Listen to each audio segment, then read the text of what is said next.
Next, from St. Louis, we talk one-on-one with former U.S. Senator Jack Danforth, who spent 18 years in the U.S. Senate. In 2000, George W. Bush considered Jack Danforth as his running mate and later wrote Danforth would have been his vice presidential choice if Dick Cheney had not accepted the position. Also, in 1995, Senator Danforth co-chaired a panel trying to reform the nation's entitlement programs. We speak with Senator Danforth about entitlement reform, the Republican Party, and whether public service is still a career worth pursuing. This runs about 50 minutes. Senator Jack Danforth, thank you for joining us on the Illinois Channel. Good to be with you. You know, I have had in my own past experiences the time to see your career develop over the years, originally being from St. Louis. And 44 years ago, you were the first Republican to be elected statewide, and as I recall, about 25 years. Was it 44 years ago? It was 1968. Isn't that hard to believe? Sorry, you told me. You know, and I wanted to point out that you really kind of rebuilt, I would say, the Republican Party in the state of Missouri. And as Attorney General, you also laid the foundation for other people who came to prominence to have their careers. Kit Bond worked with you in the office, John Ashcroft, and Clarence Thomas. It's really an amazing thing, I think, when we look back now at the prominence that not only that you achieved in your career, but that Senator Bond, Clarence Thomas, and John Ashcroft. First of all, how did that happen? Was that luck of the draw, or did you have a tremendous eye for No, you talent? know what? I always thought that you're only as good as the people working with you, and that it was very important to have very good people working with you. And by good, I mean not just energetic and bright, but also people who are good human beings. And it meant a lot to me, and I've always taken real pride in those people. And I'm still in touch with a lot of them, and they've had some remarkable careers. People who worked with me in the Attorney General's office and also in my Senate office, and it's wonderful to see that that develop.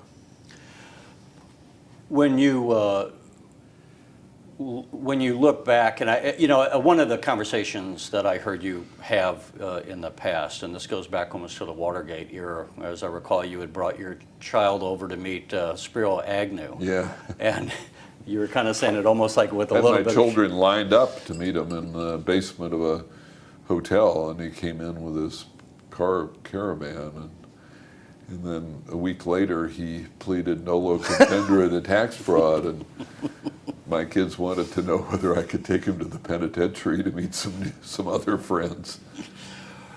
I guess the thing was, you had also, as I recall, at that time, people were questioning, you know, is politics something to still go into? We just the other day marked the 40th anniversary of the Watergate break-in. With the perspective of your own career now, what would you say to people today? Is public life still something that you think people should go into? And what are the responsibilities in your mind of the average citizen to the nation? I think public service is worth doing. I think it's tougher now than it was when I did it, because it's just total combat. It's so polarized right now.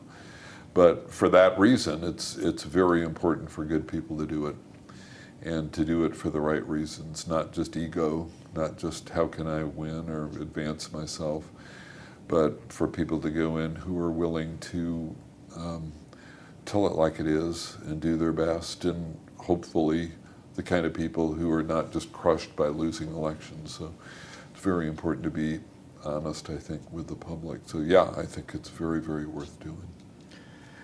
And when we had your career, and you were first, you were 3 times elected to the Senate, first in 1976, and then in '82, and again in 1988. You touched on this, but how, in your estimation, has the, let's say, the federal government, where you served in the Senate, how has it changed over the years? And did you, in your own time there, those 18 years that you spent in the U.S. Senate, did you notice the difference? Well, in the last couple of years, I started noticing a difference, and I think it's become more pronounced since then. But politics, really, people say, well, politics is the art of compromise, and that is true, because there are very few absolutes in politics. A lot of politics is simply working things out. For example, if there are appropriations bills, how much is going to be spent on what? If there are tax bills, there are all kinds of variables in tax legislation. What are going to be the rates? What kinds of deductions are there going to be, or other tax preferences? And all of this is what they call sort of sausage making in politics, but that's the way it's supposed to be. But I think now it's become very ideological. So everything is viewed as kind of a winner-take-all ideological battle, and it's harder to work things out in that context. So when I did it, politics is always a contact sport. It always has been a contact sport. But when I did it, it was possible to reach across the aisle, possible to work with people in both parties, really necessary to do that if you're going to get anything done.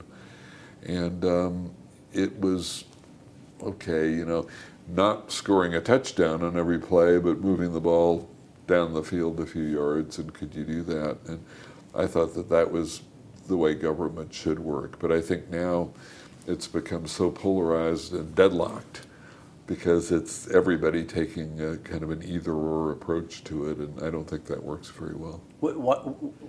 Why did that happen, do you think? Well, I think it's probably a number of reasons, and I think people have, advanced various reasons for it. I think one reason has to do with party purity being required maybe to get nominations from the two parties, and you've seen that, for example, with Richard Lugar's defeat in Indiana, that the people who are active in the two parties expect their candidates to be absolutely pure. They say in so many words, I mean, I've had people say this to me, that compromise is wrong. You can't compromise. Stand by your principles. And so I think that that's part of it. I think that the means of communication now, which is, a lot of really sort of hot methods of communication, so that it's tweets and it's blogs and it's 24-hour news channels, which are themselves really lined up for one party or the other. And I think all of this has led to polarization. I was going to bring up Senator Richard Lugar, who you served with, and he just lost his nomination, his primary, I should say, in the state of Indiana. When recently we spoke with Alan Dixon, he said he thought his losing the primary 20 years ago was basically for the same reason, that he had voted for Clarence Thomas to be on the Supreme Court, and then he faced a primary just 6 months later, and he had, in such the charged atmosphere that was, that had cost him. And I wanted to bring up the nomination process of the Supreme Court. It used to be that it would last about 15 minutes, and it was almost a perfunctory thing. Yeah. Scalia never answered a question. You were famously supportive of Clarence Thomas, who, as we just mentioned, were on your staff, was an aide to you early on. And so as he rose through the ranks at the nomination process, which was probably one of maybe the ugliest Supreme Court nomination process that I think the country has witnessed, certainly in modern times.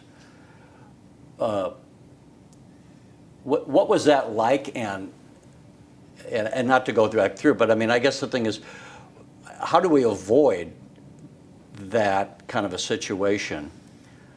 And incorporated in this, there's a lot of things to touch on. I sometimes hear Republicans will say that they would, of course, blame the Democrats, and they would cite things like the Clarence Thomas episode, or what happened to Judge Bork when he was nominated by President Reagan, that it became a verb to bork somebody, Right. to win at all costs, to try to destroy someone's reputation.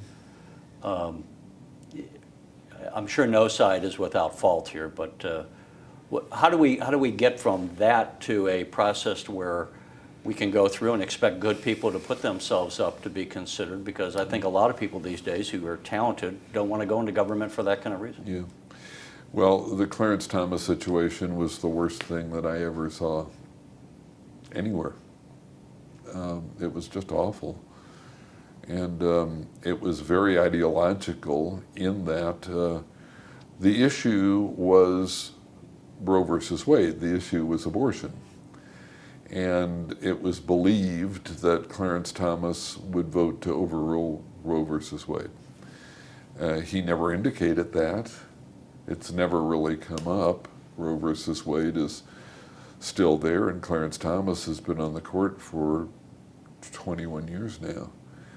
But a lot of the Supreme Court confirmation battles, and I would say all of the battles on the Supreme Court, have to do with abortion. That's the issue. And the issue is being fought out without rules. So the view of Clarence Thomas was that he would vote to do something he never said he would do, namely overrule Roe versus Wade. And once that was decided, then there were no rules to protect him. Anything went as far as his opponents were concerned. And in order to win the battle, let's destroy the person. So that's what it's come to now. All Supreme Court nominations now have become 4 or 5 day hearings before the Judiciary Committee, in which members ask repeatedly, how would you vote on Roe versus Wade? And of course, none of them can answer that, and none of them should answer that, because they shouldn't prejudge anything that might or might not come before the court. But what happens is that, so okay, if you want to defeat somebody, do anything you can to destroy that person as a human being. It was done to a lesser extent to Bork. He was turned into a kind of a monster in the process. I knew Bob Bork. He taught me antitrust in law school. I was in the first class he taught at Yale Law School. And then Clarence, of course, I had hired twice, once in Jefferson City and then once to work for me in Washington. Whatever you think of his jurisprudence, he's just a magnificent human being. He's a kind, gentle soul, but he was turned into a monster. And it's just wrong to do that.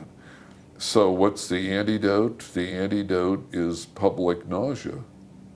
It's the public saying this is revolting. No matter what side we're on an issue, we don't do that. We don't just create sort of a public flogging of an individual, of a human being. It's just not right.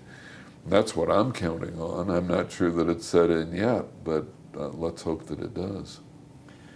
I don't want to spend all the time on the Supreme Court, but there's a couple of other cases. One famously that we just had the decision by the court recently on the President's Health Care Act, and it was unexpected that Chief Justice Roberts came up with his decision that we've heard. I was curious if you had looked at that, have you had any thoughts on that case? And I think a lot of us lay people are, kind of questioning, I suppose, the process, because we don't want to have the process come down to where the court is just rolling the dice. That, as Justice Roberts himself said, they're going to be the umpires and try to call balls and strikes as you would fairly. Was that in your estimation, was that it might be unfair for me to ask you, but I'll ask anyway, was that a fair decision in your mind, or what did you make of it? Well, I think it was a very, very strange decision. And I think the way that this is going to turn out, just looking down the road, is not going to be good. He decided, of course, to uphold Obamacare, and he decided to do it in a way that did not broaden the Commerce Clause, which is what a lot of us worried about. I mean, more than whatever would happen to Obamacare, what would the court say about the future power of the federal government? I mean, in other words, to what extent does the Constitution constrain the government, constrain Congress, and constrain the presidency in the future? And the concern was that it would so expand the Commerce Clause to apply to inactivity as well as activity that the precedent would have been a much broader reach for government regulation in the future under the Commerce Clause. What he did was, at least in what I would call dictum, that is not really related to the outcome of the case, he decided to rein in the Commerce Clause, but at the same time he expanded what has always been thought to be proper under the taxing power of the government. So what he held was that a regulatory power that was otherwise unconstitutional could be made constitutional if a penalty was imposed in such a way that the court could say that it's a tax. And I think that the effect of that is to open up a lot of possibilities for expanded government regulation of the private sector in the future. And, you know, I mean, as a kind of typical Republican, that's what concerns me. You know, what concerns me is government just goes off on a tear.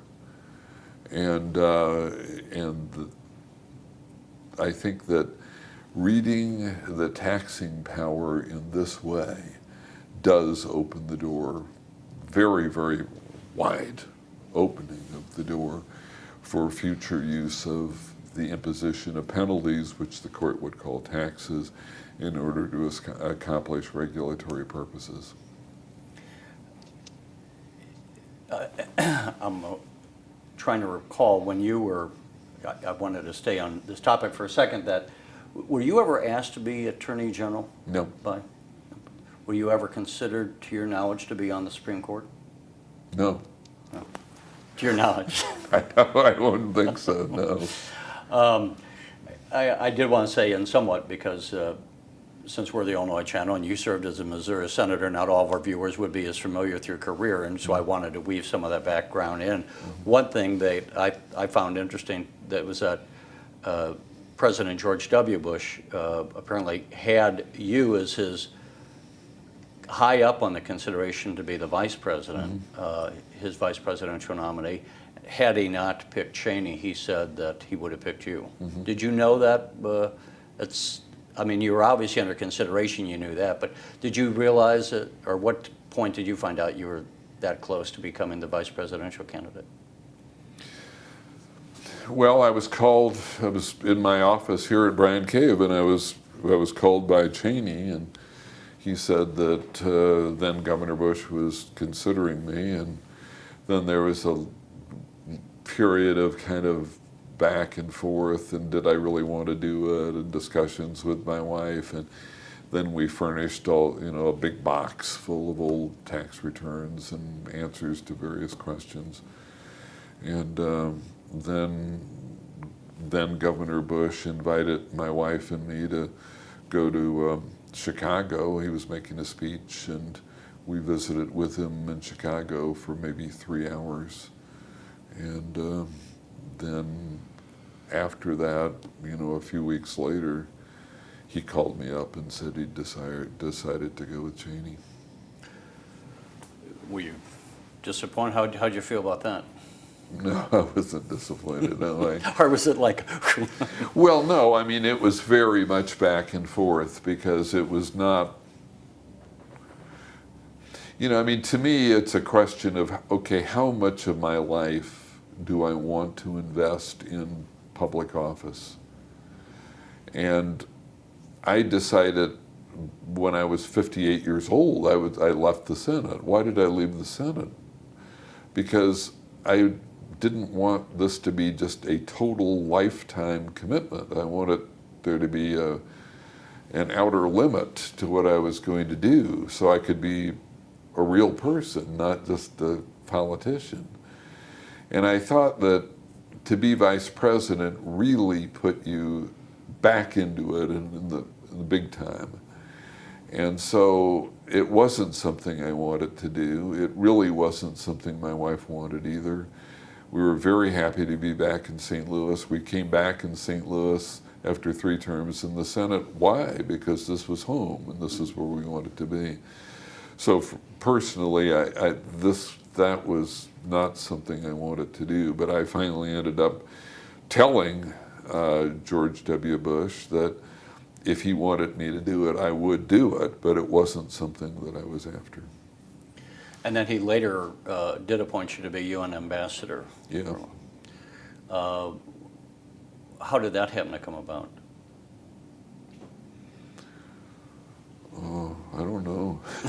Because he probably pulled my name out of a hat.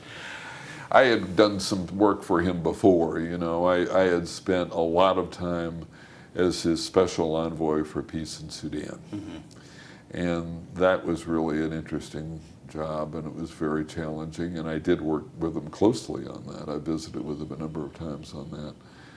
And so the UN thing came up, and I did it for half a year, and then that was enough.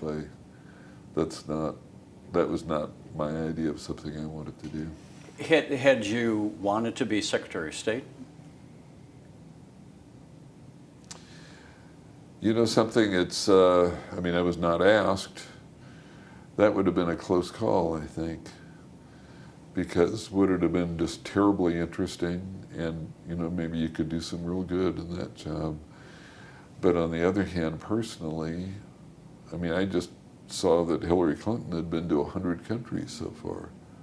So you get on a plane and you travel around, yeah. And I think in politics or in government, I mean, for me personally, it's different for everybody.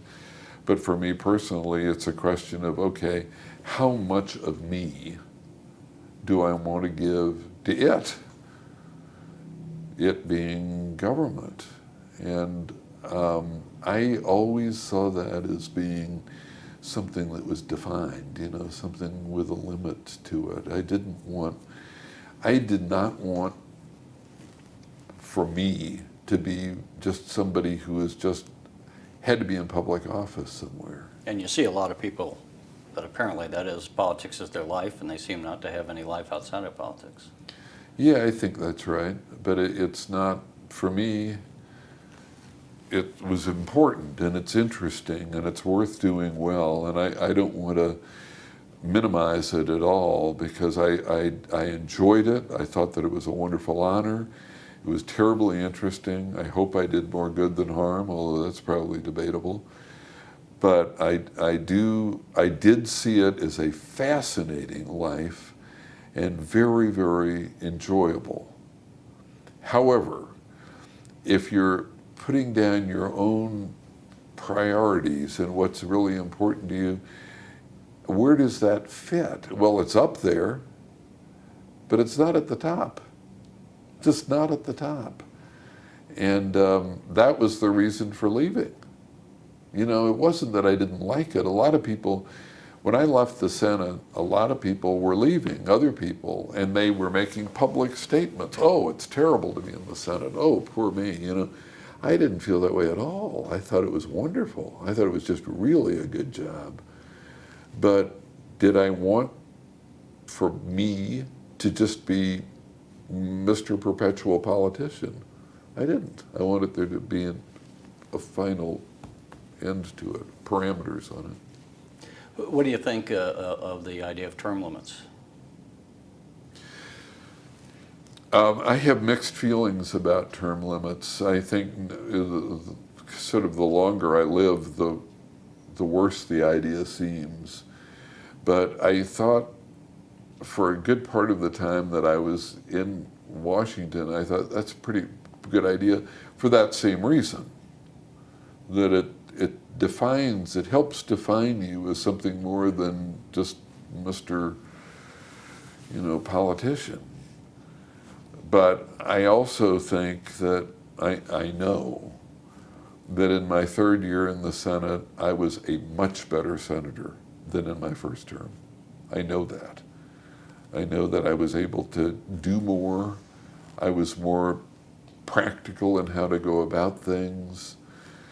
I was less quixotic than I was in my first term. So, yeah, I mean, I'm sure I was a better senator at the end than at the beginning. So, net, I think term limits are not a good idea, but the argument for them is that it says to people in politics that that's not all you are. You're something more than just a politician. I wondered, one of the big issues that confronts the nation now, perhaps aside from terrorism, the biggest domestic issue is really the long-term accumulated debt that's facing the nation, both on the books and off the books. Mm-hmm. You had served with then Senator Bob Kerrey of Nebraska on the Kerry Danforth Commission back in 1994 on entitlement reform. Yeah. I was with C-SPAN then and covered that, and I've often thought back, if only the nation had moved on that 20 years ago, mm-hmm. we could probably have avoided and been far ahead of getting a handle on this. Right. What does it say about our process? I mean, everyone in Washington knows, they've known, as we said, this was almost 20 years ago, that commission. They know the entitlements are a problem, a growing problem, and yet the president, and I don't mean to be at all partisan about it, but here's the President of the United States has not even brought entitlement reform up in his last two State of the Unions. You don't hear it being talked about a whole lot in Congress. Yeah. What does that just say about our process if we have that huge of an issue facing the nation, where we're literally talking about bankruptcy and people avoid it? Yeah. Well, most of what 66% of what government spends is in entitlement programs. And entitlement programs are check writing programs. They're very simple. I mean, there's not a lot of waste in it. It's just simply writing checks. And it's writing checks to individuals or on behalf of individuals, as in, say, Medicare. So when that much of the federal budget is in writing checks to people, it's popular. I mean, if I were a politician, let's say you and I were running for the same office. Let's say you and I were running for the same office, for the United States Senate. And you said, look, we've got to control entitlements. We can't write these big checks to people. So you were running on a platform of cutting back on the checks that people are getting. And my response, wanting to get elected, is, well, my distinguished opponent wants to cut back on your checks, and I want to keep those checks rolling. Now, my fellow Americans, do you want government to give you a lot of money or not? Who's going to win the election? So that's why, say, Social Security is called the third rail of politics. And you're absolutely right. President Obama appoints the Simpson-Bowles Commission to get through the 2010 congressional elections. It's a ploy. I'm going to pretend I'm doing something, I'll appoint a commission. But it went the same way as the Kerry Danforth Commission in 1994. Nothing comes of it because it's popular to dish out the dough. What do you hear now? What is the line of President Obama about, let's say, Paul Ryan trying to recast how Medicare is paid out? He is trying to end Medicare as we know it. What is Medicare as we know it? It's a lot of spending. that's going up, what, 1.5 times the rate of inflation, something like that. Totally out of control and not sustainable. But to get through the next election, what do you want to do? Keep those checks rolling. And it's the biggest problem our country has. And a lot of people have said, okay, you know, half the public pays no taxes, and X percent of the public, higher percent, receive money from the government. 75% of what government spends is either in entitlements or paychecks to people who work for the government. So do you want more government? Meaning, do you want to get more checks? And if you do, guess what? The money will be taken out of somebody else. Or according to Obama, millionaires and billionaires. So it's As wonderful. a practical matter, do we The free have... lunch brigade marches on. Yeah. Well, and elections are supposed to have, especially presidential elections, they're supposed to be about a national discussion of the issues and what Yeah. direction we want to go. Right. I don't know to what extent the public has even yet realized the threat that faces us. Yeah. No, I think that this is a chance. I mean, this is really what the Republican Party, my party, owes to the public. And if we lose on it, we lose. But let's not just continue to float along until we go over the waterfall. Let's just raise the issue and put it to the American people, essentially on the basis of patriotism. I mean, do we want a country that's going broke? Is that what we want? Is that our legacy to our children? It's not going to be too far in the future. Is that the legacy, that we're going broke and just keep the checks rolling for as long as I benefit? And I bet you that if we put it clearly to the American people, we would win an election on that. But the political wisdom is no, tell them that the checks are going to roll and you don't have to pay for anything. I would hope that political wisdom is overturned. As we taped this just the other day, the city of Stockton, California declared bankruptcy. Vallejo, California declared bankruptcy. The city of Chicago, we are airing on the Illinois Channel this week a panel discussion in which they were saying they only have enough money to pay for those fire and police who are currently retired. There is no money for those who are working and are being lied to because they're being told they're going to have a pension. Yeah. Social Security, we often have politicians say there's no problem. We got the trust fund to make the payments for years.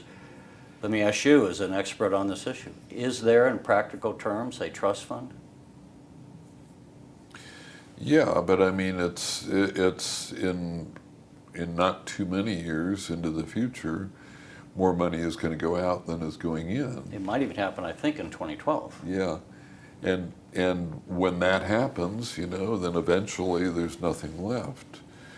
And as far as Social Security is concerned, so what the Social Security Trust Fund has done is lend money to the Treasury. So the Treasury is going to have to pay that back. So that's going to increase the deficit in the future.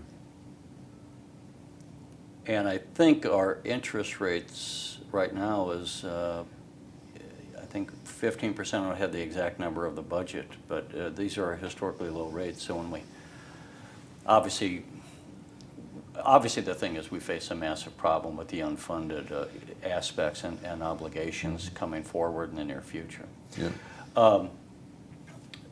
That aside, one of the other key issues, and I had meant to say earlier on, the other interesting thing I think people find about you is that you are also an Episcopalian priest, and you went to Yale Divinity School. Right. And you've been famous, you just recently gave a speech too on this again, and you came out with an article and a book on the topic of how, as I want to have it in your words, not mine, but I think you feel the Republican Party at least is being threatened by adapting too much of the agenda of the Christian right wing. Let me just lay that out. And what is your concern about the merging of politics and religion? Well, since the days of Moses, politics and religion have been connected, and it's going to continue to be connected. You're not going to say to religious people, don't get involved in politics. They are, and they're going to have very strong feelings and feel that it's their religious duty to be involved in politics.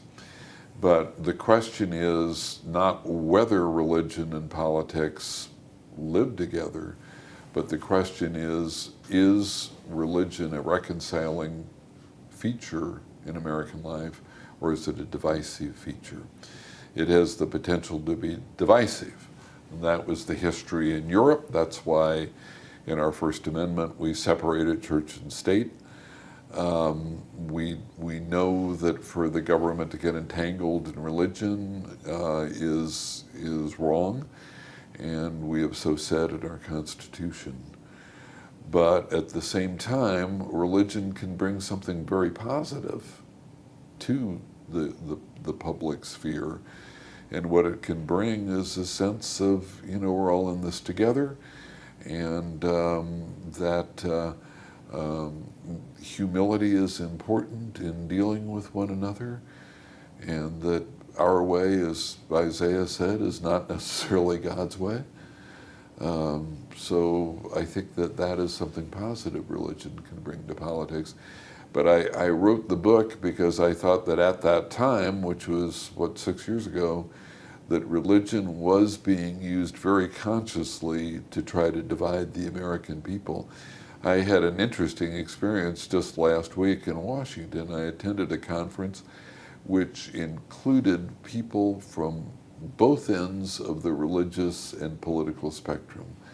Very conservative people, very liberal people. And what was interesting about it was that they were unanimous in their concern that polarization in America has gone too far, and that they want it to be part of pulling the country back together rather than dividing it.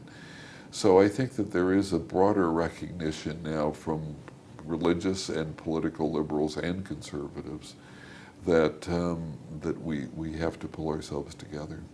If we are, maybe this is a bad term, but in an intellectual arms race where everyone's trying to outdo each other and they keep raising the stakes, and the whole country just remains at loggerheads, and as a result we're not addressing some of these significant issues, how do we back down? How do we get both sides to back off and change course and say, while partisanship has its place, let's try to have enough civility that we can have government actually accomplish something? Mm-hmm. Well, I think part of it's and this was what we were talking about at this conference, a recognition that politics is not religion, and that it's politics is sort of working things out.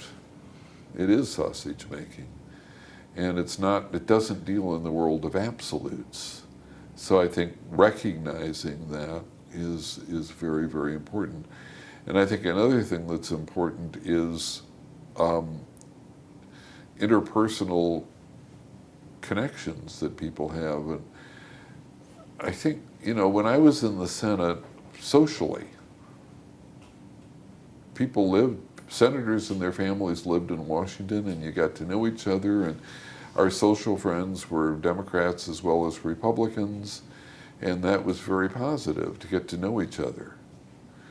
But I think right now a lot of people don't live in Washington, and it's become so polarized that they have no social interconnection, and I think something is lost by that. So I think one thing, try to get to know people who disagree with you and find out what makes them tick.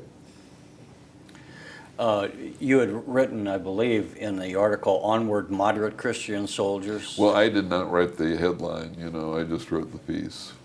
I want to make sure the quote I have here is that you said, "People of faith have the right, perhaps the obligation, to bring their values to bear in politics," which would be, I would think, somewhat obvious. Yeah. We talked about abortion before, whether it should be overturned or not, and how that had led to all this consternation in the confirmation process. What would you say to those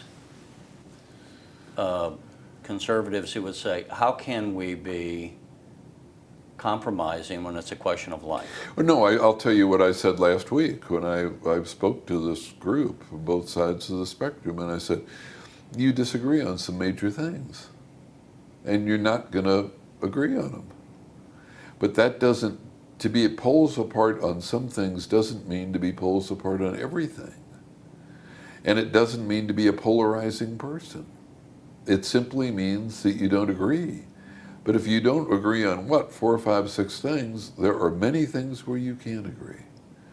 And there are opportunities to work together as human beings and understand each other, whether or not you can agree on even very, very significant issues. Before we leave, I'm curious about a couple of things. One, if you don't mind, do you have any thoughts on Mitt Romney as the Republican nominee? And I don't know if you know him, and to what extent, if you do, you think what kind of a president he would make? I've only met him once, so I can't say that I know him.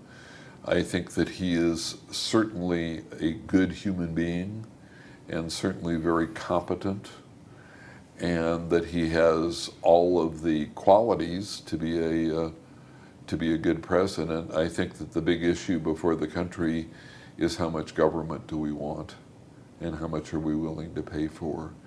I think that President Obama has reset the role of government in our country and really expanded it. And to me, that's not a good idea. I don't think that all the wisdom is monopolized by people in Washington. And I think that government should have a relatively light hand on the rest of the country. So, I mean, I'm all for Romney. You left the Senate in January of '95. Since you've been back in the private life more or less over that time, you've had some experiences we talked about. But have your views on politics changed at all, or how the role of government? I think I'm sounding like just somebody who is totally inflexible, but I think that I've had a pretty consistent view of government and its role and its limitations.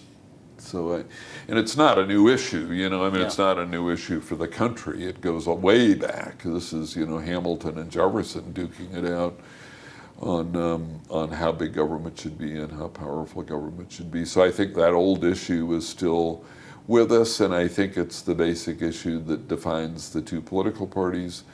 And it's a very worthy question for the American people to debate. And of course the answer isn't, no government on one hand or totalitarian government on the other. It's not going to be that. So we're dealing with sort of back and forth in between. But I do think that Obama's view of government is much more expansive than we've had it in the past. And that's not just Obamacare, but his view on increasing the amount of the economy that the federal government spends, and having car czars and pay czars and government picking winners and losers and Solyndra and energy investments and all of that. He is really somebody who has never really been in the private sector. He's not surrounded by people in the private sector. He's a true believer in government and what government can do. And he's growing government at the expense of the private sector. So I think that's not a good approach. Okay. Senator, one thing I meant to ask you before we had talked about that you were an Episcopalian priest. You had officiated at the funeral of Ronald Reagan. I was curious how that came about. Did you know the president? He was president while you were senator. I was in the Senate the whole time he was president. And, like other members of the Senate, I dealt with him and met with him from time to time.